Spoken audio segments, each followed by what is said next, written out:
Você já imaginou viver entre o encanto de uma noite perfeita e o peso de uma verdade que pode destruir tudo? Pois hoje, vamos revelar mais uma história real, daquelas que acontecem nas vilas escondidas do Rio de Janeiro, mas que quase ninguém tem coragem de contar. Uma história de amor, ilusão e consequências. A seguir, conheça Jéssica, uma jovem de 19 anos, moradora do Complexo do Alemão, que viveu um romance intenso com um estrangeiro encantador, e agora carrega no ventre a lembrança de uma noite e o silêncio de um abandono. Prepare-se, porque o que você vai ouvir agora vai mexer com você. E no final, comenta aí, você passaria por isso, ou conhece alguém que já viveu uma história parecida? Meu nome é Jéssica, tenho 19 anos. Nasci e cresci no Complexo do Alemão. Trabalho de manhã como recepcionista num salão de beleza aqui perto e de tarde ajudo minha mãe a cuidar dos meus 2 irmãos menores. A vida nunca foi fácil, mas também nunca deixei de sonhar. Sonhar com liberdade, com algo que me tirasse dessa rotina que só muda de roupa, mas nunca muda de rumo. E foi numa sexta-feira, daquelas quentes que o asfalto quase derrete, que tudo começou. Aqui no Alemão, sexta é dia de baile. É o único momento em que a gente sente que ainda vive, que o coração bate por outra coisa que não seja só conta e cobrança. Eu fui só pra dançar, me distrair, mas foi no meio da fumaça, do cheiro de cerveja e perfume barato, que meus olhos bateram nos dele. Um homem diferente de tudo que eu já tinha visto, loiro alto, corpo trincado, barba loira bem feita, bronzeado de gringo recém-chegado. Tava só de sunga, com um óculos escuro na cabeça, parecendo um personagem de filme. Descobri depois que ele era italiano. Tinha 37 anos e veio pro Rio só pra sentir a vibe dos bailes. Ele me olhou como se eu fosse a única ali. Me chamou pra dançar. E quando ele encostou o corpo no meu, foi como se o mundo parasse. A gente dançou quente, colado, e naquela hora eu não era mais só a menina do salão. Eu era mulher. Levei ele pra casa da minha tia, que tava viajando. Naquela noite ele me chamou de minha bela dona, e eu deixei ele entrar no meu corpo como se ele tivesse a chave de um segredo que nem eu sabia que guardava. 2 semanas depois, o atraso veio, e com ele, o peso da escolha que muda tudo. Mas essa ainda é só a primeira parte da minha história. A gente mal se conhecia, mas quando ele me olhou de novo, depois daquela dança, foi como se o baile todo tivesse sumido. O som do DJ virou sussurro. A batida do funk virou o ritmo do meu coração. Ele segurou minha mão, grande, quente, firme. E com aquele sotaque arrastado, ele disse bem perto do meu ouvido: "Vem comigo, quero te mostrar uma coisa bonita do Rio." Eu não pensei 2 vezes. Entramos num carro de aplicativo e poucos minutos depois, estávamos em frente ao mar de Copacabana. Ele me levou para um hotel, um daqueles com varanda de frente para o oceano. Eu nunca tinha estado num lugar assim. O quarto tinha cheiro de lençol limpo e ar-condicionado gelado. A varanda aberta deixava o barulho das ondas entrar, como se a cidade estivesse ali só pra gente. Eu tirei o chinelo e fui direto até a janela. A praia brilhava com as luzes dos postes. O vento bagunçava meu cabelo. "Você merece isso", ele disse, me abraçando por trás. E quando eu virei, ele me beijou. Um beijo calmo, molhado, que foi crescendo, ficando mais quente. A gente já tava meio bêbado, rindo por qualquer coisa. Mas ali, no meio daquele quarto de luxo, era como se eu tivesse escapado da favela, só por uma noite. Ele era diferente dos moleques daqui. Beijava devagar, olhava nos olhos. E elogiava em cada detalhe. "Sua pele é linda, sua boca é perfeita. Você é uma obra de arte." Aquilo me desmontava. Ele tirou minha blusa com cuidado. Me deitou na cama como se eu fosse frágil. Me tocou com carinho, mas com fome. Cada parte do meu corpo foi sendo descoberta por ele como se fosse a primeira vez que alguém me via de verdade. E eu deixei, me entreguei inteira. Me senti desejada, protegida, amada. A noite inteira foi só nossa. A pele dele quente na minha. O cheiro do mar entrando pela varanda. Os lençóis embolados. Naquela madrugada, eu me apaixonei sem querer. Eu só não sabia que dentro de mim já estava começando uma nova vida. O sol já batia na janela quando eu abri os olhos. O lençol branco ainda cobria meu corpo. E do lado, ele, dormindo de lado, com aquele peito largo subindo e descendo devagar. Eu fiquei ali olhando por alguns minutos, tentando entender se aquilo tudo tinha sido real, ou só um sonho bonito no meio da minha realidade dura. Mas aí ele acordou, sorriu pra mim e disse: "Buongiorno, Bella. Dormiu bem?" Eu só balancei a cabeça. meio sem saber como responder. Então ele se levantou só de cueca e foi até a varanda. O corpo dele, nossa, era como se tivesse sido desenhado. Quando voltou, trouxe um café da manhã que tinha pedido. Na bandeja, suco de laranja, café quente, pãezinhos, frutas cortadas. Você merece ser tratada como rainha, ele falou. Eu ri, encabulada, mas por dentro, meu coração estava derretendo. A gente comeu ali mesmo na cama. Entre um gole de café e uma mordida na manga, ele encostava a mão na minha coxa, fazia carinho no meu cabelo, me beijava o ombro, e quando eu menos percebi, ele estava por cima de novo, devagar, com aquele jeito de quem não tem pressa, mas sabe exatamente o que está fazendo. A gente se encaixava como se tivesse sido feito um pro outro. Foi amor de novo, calor de novo, gosto de madrugada, agora com cheiro de manhã. Depois a gente ficou ali, deitado sem dizer muita coisa. Ele passou o dedo no meu umbigo, brincando. Me perguntava da minha vida, da minha quebrada, das músicas que eu gostava. Era como se ele quisesse me conhecer além do corpo.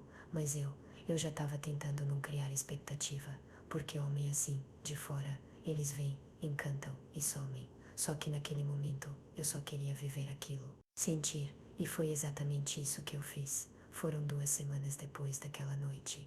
Ele já tinha ido embora. Disse que ia visitar uns amigos em São Paulo e depois dar um pulo na Itália. A última mensagem dele foi um coração e um pense em mim quando olhar o mar. Eu fiquei ali, olhando pro celular, esperando mais alguma coisa. Uma ligação, uma chamada de vídeo, um áudio, mas nada. E aí, um dia, veio o atraso. Primeiro pensei que era estresse.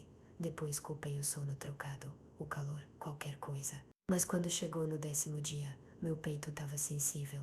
Eu sentia enjoo só de sentir cheiro de café. Fui na farmácia escondida. Comprei o teste como quem compra droga. O atraso veio como um sussurro.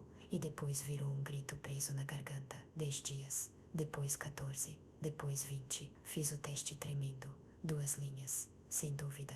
E ali, naquele banheiro apertado da casa da minha avó, com o sol quente batendo na janela quebrada, meu mundo parou. Eu tava grávida.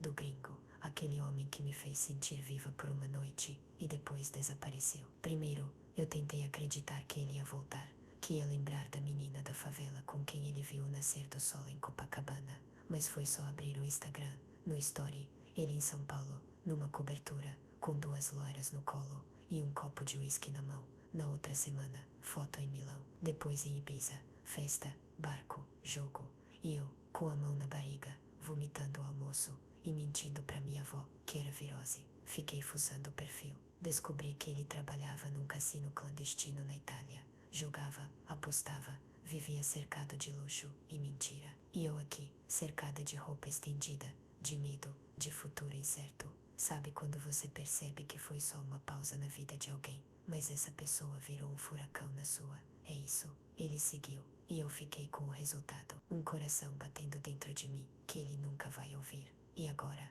eu, Jéssica, 19 anos, recepcionista, moradora do Complexo do Alemão, grávida de um homem que não era daqui, que nem sabia o que era ralar por um botijão de gás. Minha mãe achava que eu tava passando mal por causa do calor. Ela nem sonhava. Aqui em casa é pequeno, 2 cômodos, 4 pessoas. Eu, ela e meus 2 irmãos pequenos, um de 9, outro de 5. Não tem como esconder nada por muito tempo.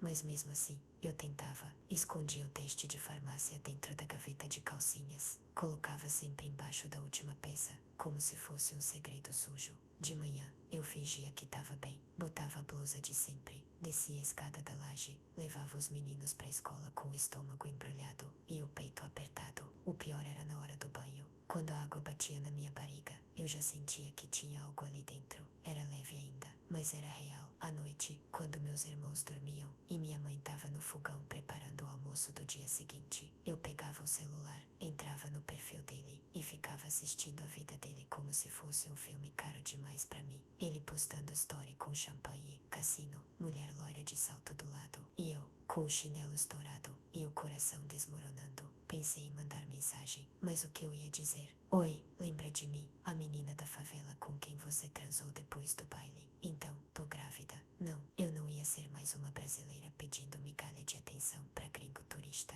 Preferi o silêncio, só que silêncio pesa, e todo dia o peso aumentava, até que uma noite minha mãe entrou no quarto sem bater, com a cara fechada. Jéssica, teu rosto tá pálido, tá comendo direito, tá grávida. Eu gelei, pela primeira vez, fiquei sem resposta, e ela ficou me olhando, aquelas mães que já sabem, mesmo sem ouvir nada. Eu baixei os olhos, e pela primeira vez, chorei, mas ainda não era o momento de contar tudo. Minha mãe não insistiu, ela só disse aquilo, tá grávida, e ficou me olhando. Eu não respondi, só chorei. À noite, enquanto ela lavava a louça, ouvi ela falando baixinho com a vizinha. A Jéssica tá estranha, se for isso mesmo, eu não sei como vai ser. E eu lá, fingindo que não ouvia. Dentro de mim, uma tempestade, porque o pai do meu filho não tava aqui, não morava nem no Brasil. Ele tava em São Paulo agora, nos stories. Depois foi pra Itália. Mulheres, festa, bebida, e eu aqui, de camisola furada, passando enjoo e tentando esconder a barriga. Eu me olhava no espelho e me perguntava, como é que eu vou explicar isso?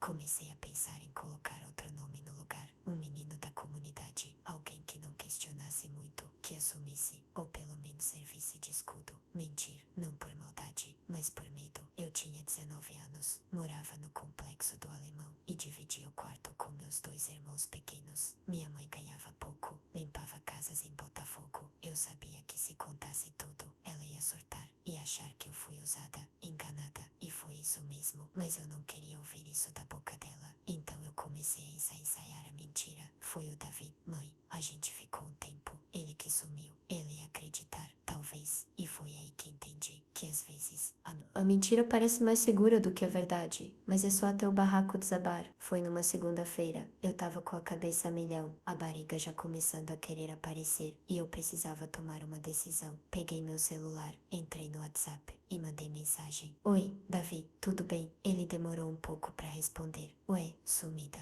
tudo certo por aí? Eu não sabia se aquilo era sorte ou castigo. Davi era do morro também, trabalhava como entregador, sempre foi gente boa comigo, tinha uma quedinha por mim, eu sabia, e foi nesse vacilo que eu me agarrei. Comecei a conversar, puxar assunto, marquei de encontrar ele na pracinha da esquina. No caminho, minha barriga tava gelada, a cabeça repetia, você tá prestes a mentir sobre o maior segredo da sua vida. Mas era isso ou encarar minha mãe e meus irmãos, os vizinhos. Quando a gente se viu, ele sorriu e me abraçou, e eu pensei, talvez ele aceite, talvez ele queira, talvez ele goste de mim o suficiente pra acreditar nessa história. Mas o problema nunca foi ele, o problema era eu, porque quanto mais eu mentia, mais eu morria por dentro. E eu sabia, uma hora, essa mentira ia cobrar o preço. No começo era só estratégia, eu precisava de um nome, e o Davi apareceu como um escudo, mas ele não sabia de nada, só achava que eu tava afim. E aos poucos, eu comecei a fingir também, que nem eu sabia mais o que era de verdade. Ele começou a passar lá em casa com lanche pra mim, trazia tapioca, suco, bombom, dizia que eu tava mais linda que o normal, que meu olhar tava diferente. Eu ria, desconversava, mas por dentro,